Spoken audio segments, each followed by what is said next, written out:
Hi everyone, welcome back. I think I finally solved the problem of why I couldn't record, and hopefully I won't have any more problems. So in the last video we were told that we need to get under the tree, and we also found a note. I can't remember exactly where, but it was the woman's house. Her address backwards was access to get into the mines or the caves. Now I remember finding a keypad on one of these places, but I can't exactly remember where. I think I do, but I just want to double check the house address.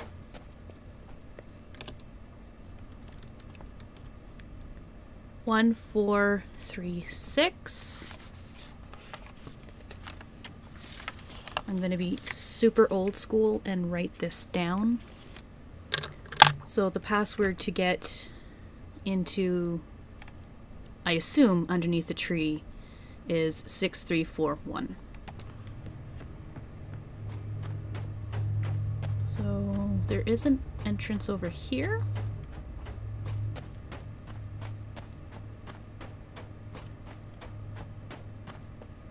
Ah ha ha, keypad.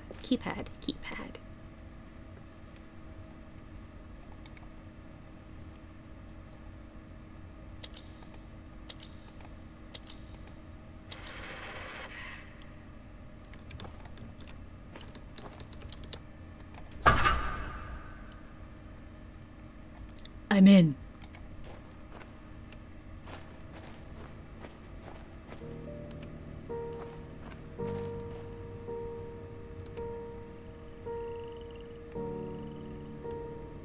Oh my goodness, is this the house?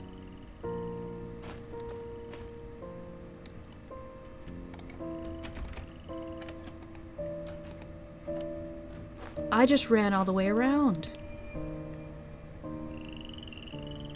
Oh, that's just sad. The house looks amazing from the outside, and yet it's this sad state. Well, that's a nice picture.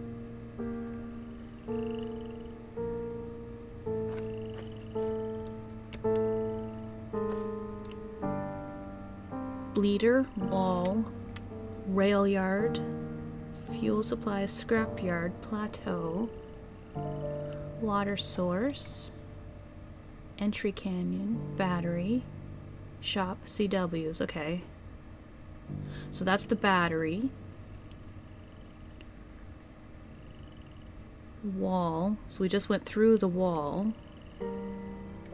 And I guess these are the teleportation access points.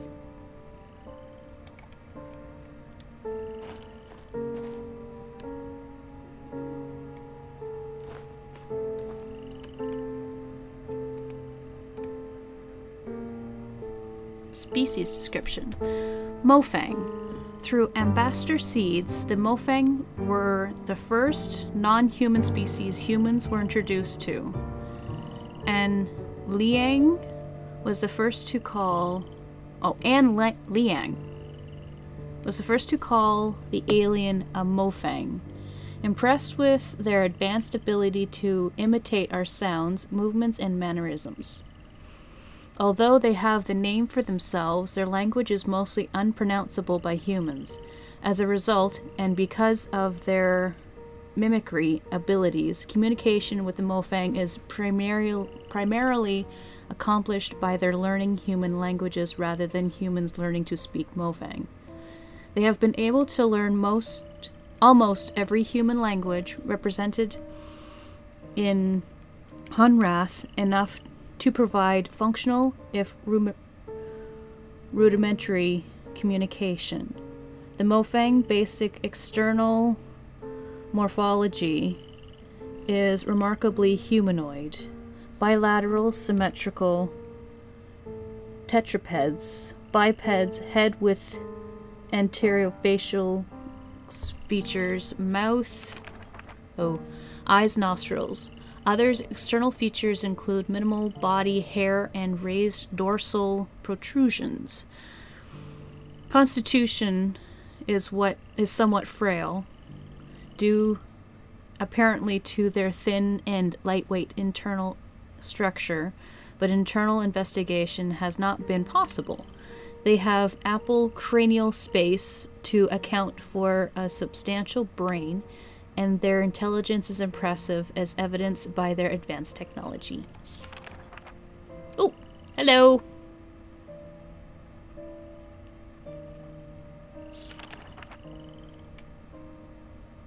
After a certain level of maturity and health of the tree, a passage opened at its base.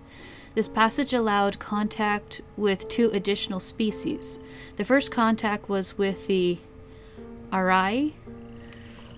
The first contact revealed that the Arai to be large beetle-like insects. We are unable to communicate directly with them in any way, but they appear to have some rudimentary level of intelligence.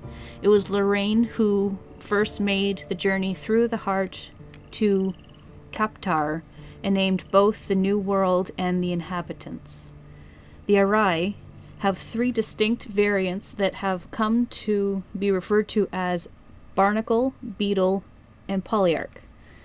Although their morphology is dramatically different from human, their internal systems, like all of our neighbors, are supported by similar atmospheric composition and basic nutrients. In their barnacle stage, the Arai are completely immobile. The Arai stay in this egg-like development state seemingly indefinitely. In order to hatch, they must be in a proximity of the polyarch, and fertilized by the beetles after a certain stage of maturity. The beetles are the eyes and ears, hands and feet. With only a minimal nervous system of their own, they are essentially the sensory extensions of the immobile polyarchs. They are able to execute simple commands and apparently have very little in the way of individual sentience.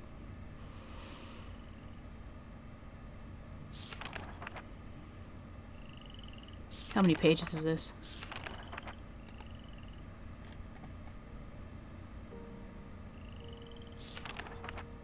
Oh my goodness, how many? Wah! Ooh!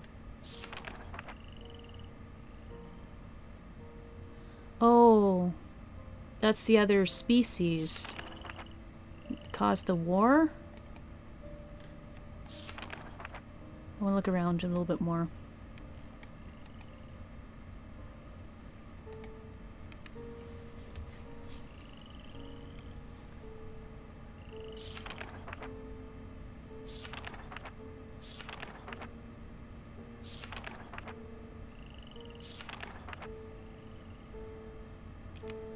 Okay, that's for communication, so I'll read that a little bit later. Maybe on or off camera. Seed information. Okay, that's what basically brought us here.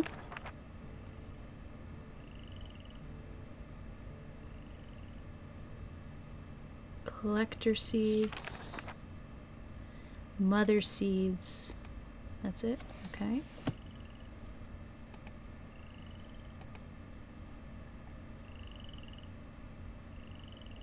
Curious events that transpired with myself, my family, friends, and co-workers. Hartnell was a peaceful mining town founded by my grandfather and nestled within the rock of the desert in the Arizona territory. Its 163 inhabitants heard mighty explosion on the night of June 27th, 1903. I sent several workers through the town to verify that the explosion had not caused any injuries or damage to mining equipment. They returned and reported that it must have been a loud clap of thunder caused by lightning, for they found no damage. It was not until the light of the next morning that we were amazed to realize something profound had indeed occurred.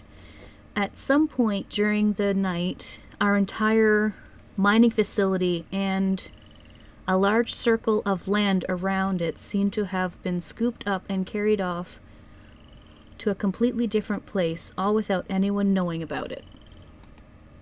So it basically picked up the entire town? The entire landscape outside our circle of desert could only be described as alien. Large floating rocks could be seen in the distance. No one had ever seen anything like it anywhere on Earth. We fully explored our new surroundings, hoping to find a way home. No way home was ever found. In fact, we soon discovered that we take for granted now, not only could we not get back home, but we could also not access the landscape outside the desert. Curiously, we discovered that the flow of water was provided from a high point of rock. We discovered a small tree growing on the very center of the circle. Our central tree is that's so important that our lives here are just as mere sapling back then. It was just a mere sapling back then. Oh. Okay.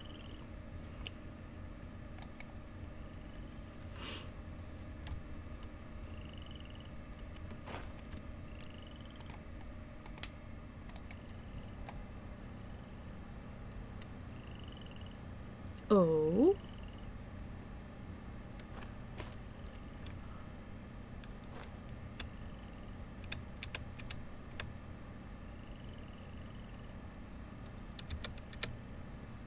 Rail yard. Okay, so I do need to go into the rail yard, I guess, to access the tree?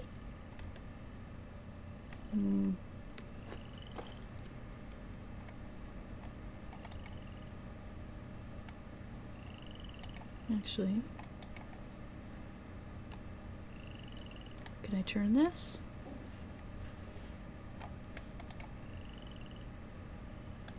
I wonder...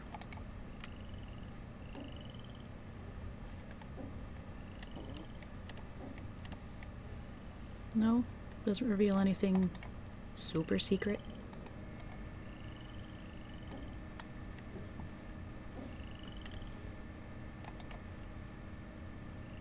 Okay.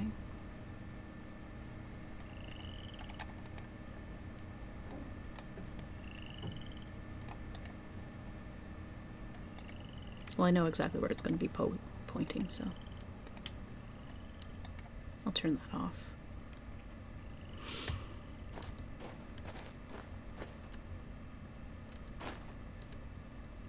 That might be ink. There's another book.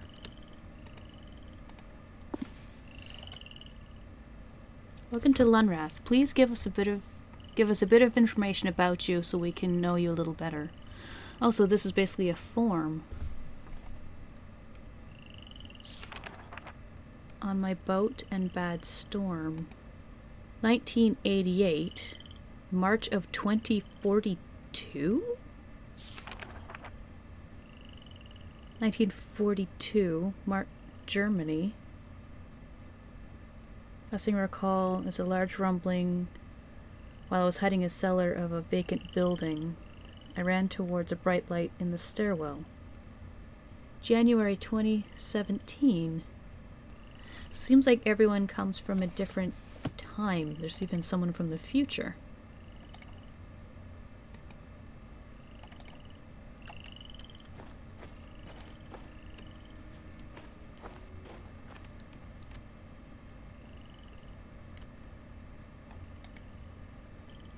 Okay, so the heart is the tree.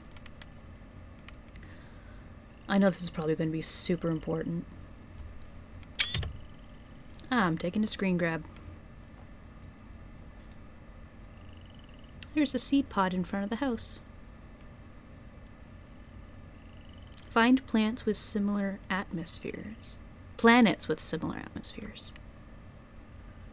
Tree from seed.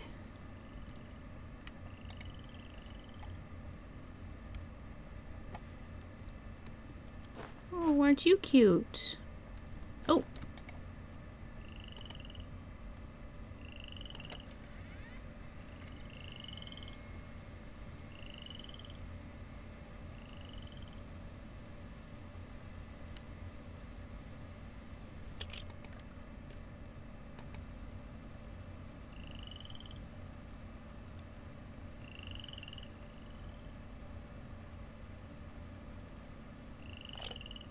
That wasn't exactly what I was trying to do, but okay. We all lost everything. Everything but our stories. And they shouldn't be forgotten. I was 3. It was April of 1983. Cecil, it was 1870 for you. Sam and Vera, you tell it like it was yesterday, but it's been 62 years since you saw that blast of light. And that's where all of our news stories began, that light. It streaked across the sky, mesmerizing, but unnerving. Some of you were alone, I wasn't. My dear grandma, God bless her, rejoiced as if it was some forebearer of good fortune. Vera, you said you recall smiling. None of us understood. But, well, we followed. Whether it was in the deep woods like Cecil or right outside town like Jane and Jenny, we were drawn to see more. Grandma lifted me from the carriage on the porch and walked into the yard so we could watch it unobstructed. Even in daylight, Joseph, you said it was gloriously bright. But in the twilight, it was spellbinding. And we all felt some kind of trepidation, and yet attraction as we approached it, and it approached us.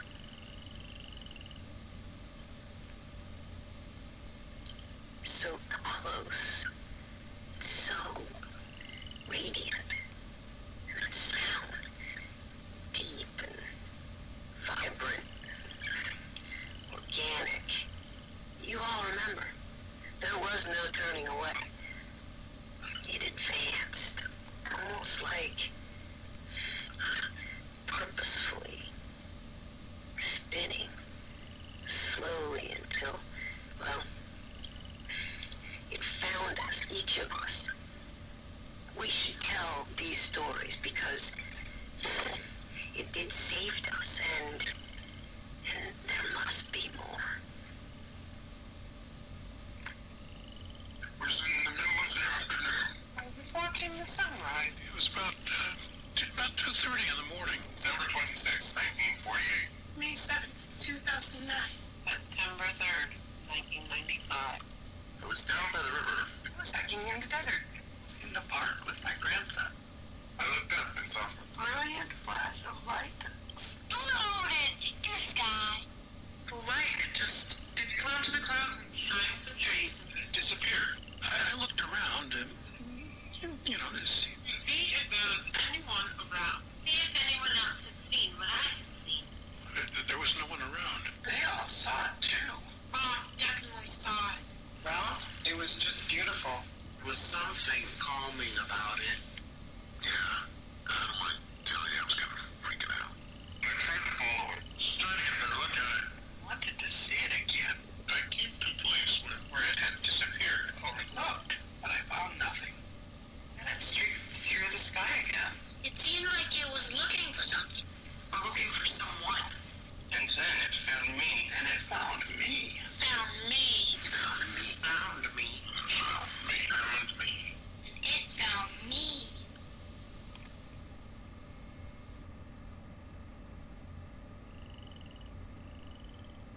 Is that it?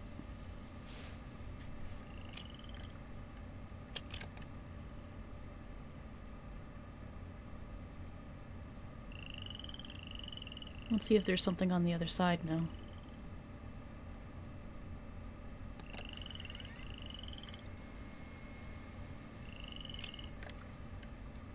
No. Okay. Well, that was part of the intro that we heard at the beginning of the game. Don't have any hint on how to get to the rail yard. Can I pull this down? Oh, I can.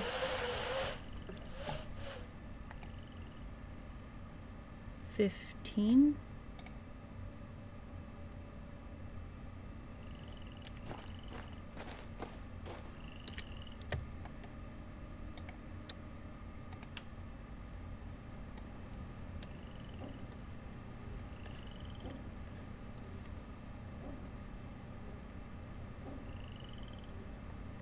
No? Okay. Wanted to see if that would be anything. So there we go. Okay.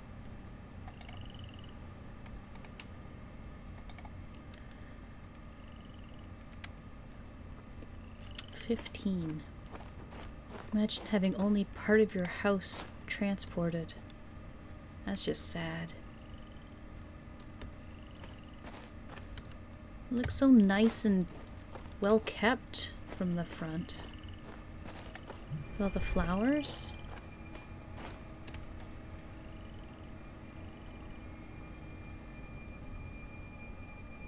Well, needs a bit of repair, but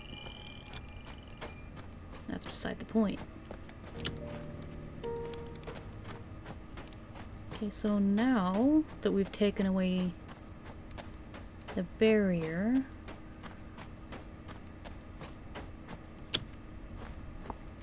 where does this lead?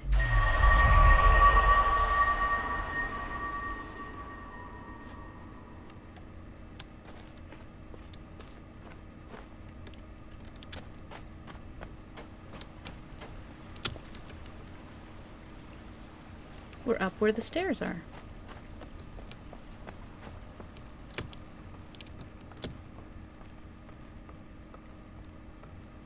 What's that? Ooh. Interesting. Okay, I'm not going there just yet.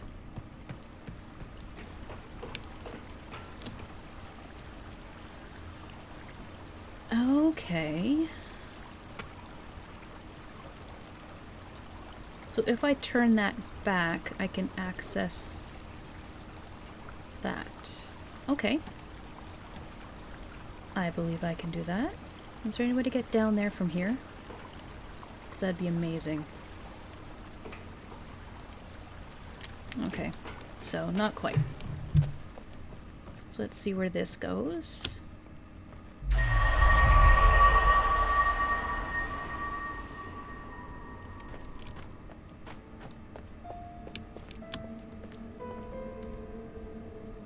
We are above the house? Oh, it's a graveyard.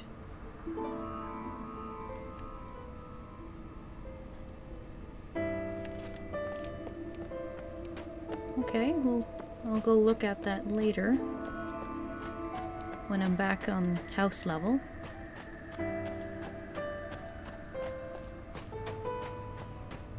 So I guess we're heading to the rail yard now.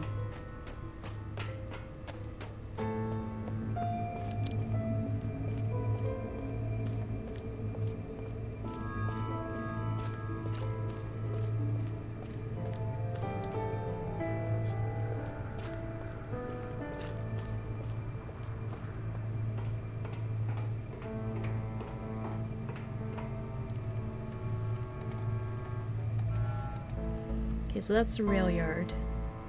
And this is the access to the tree, if that map is to be believed.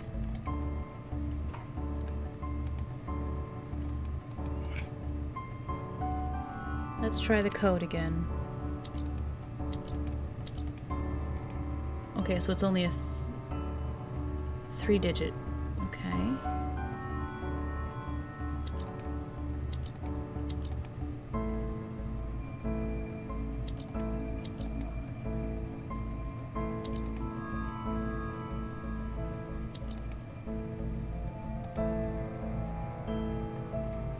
So I need to find a 3-digit code.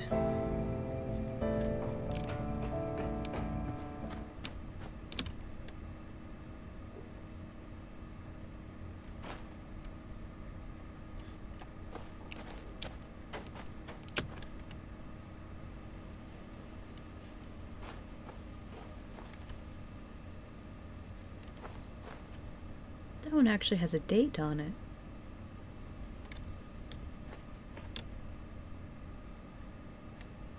Everyone else doesn't have a date.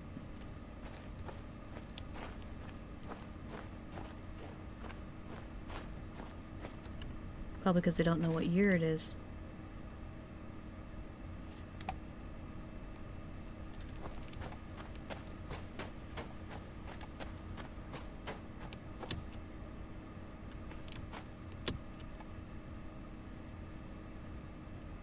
I wonder if these are the miners?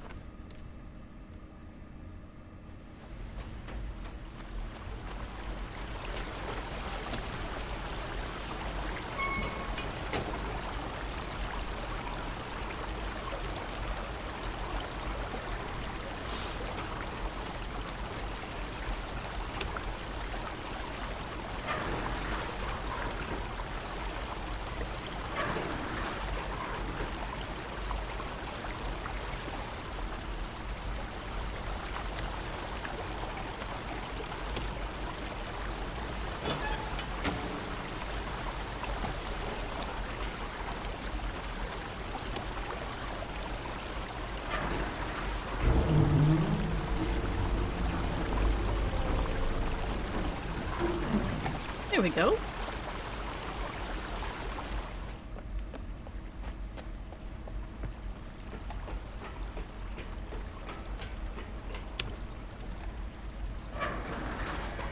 Drop them stairs. Thank you.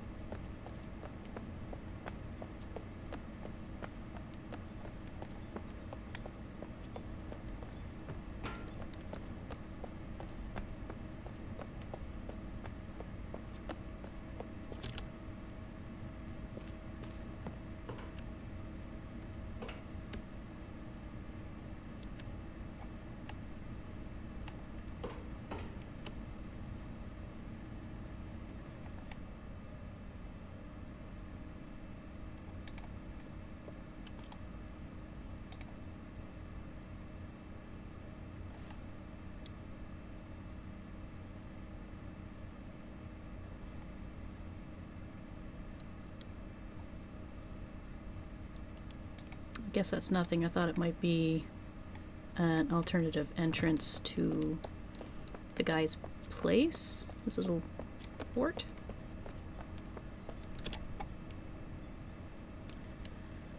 Well, that's interesting.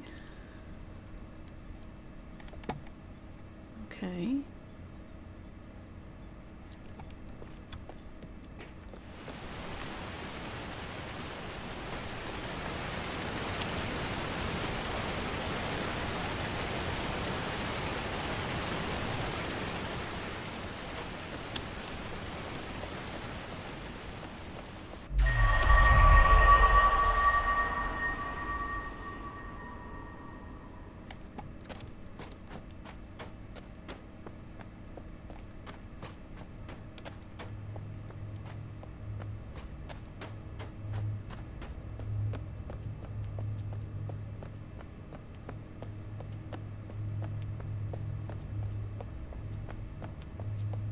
Have I been here before?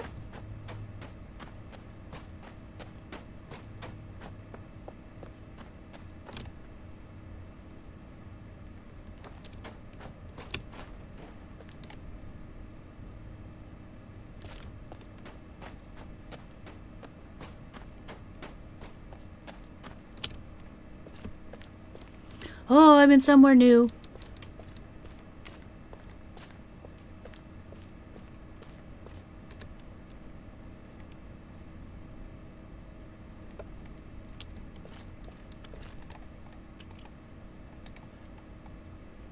Can I turn this into a ramp and get down there?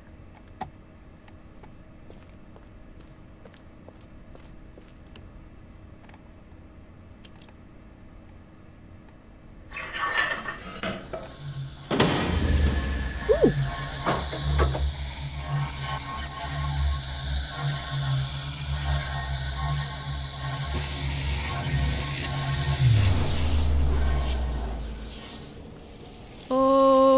teleporting. I recognize this from the beginning of the game. Where am I going?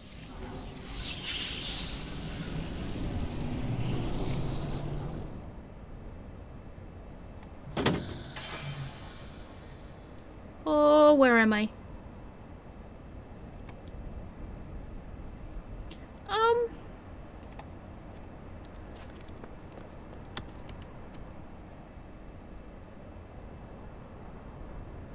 Oh boy.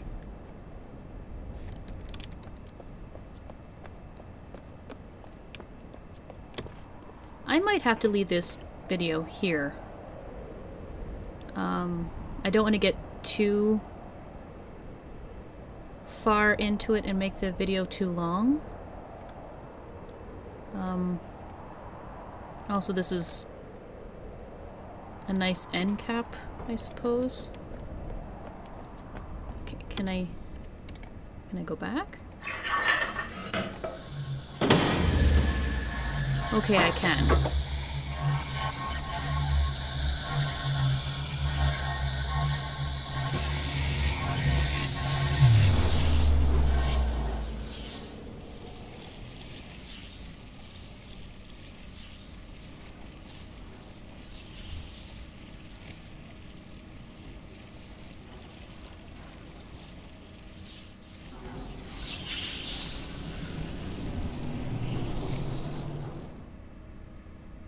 Oh, thank goodness. Okay. Yeah, I'm gonna leave this video here. And, we'll pick this up next time. Maybe we can get down there next time. And also explore that other place. Alright, guys. I'll see you next time. In whatever video I'm playing.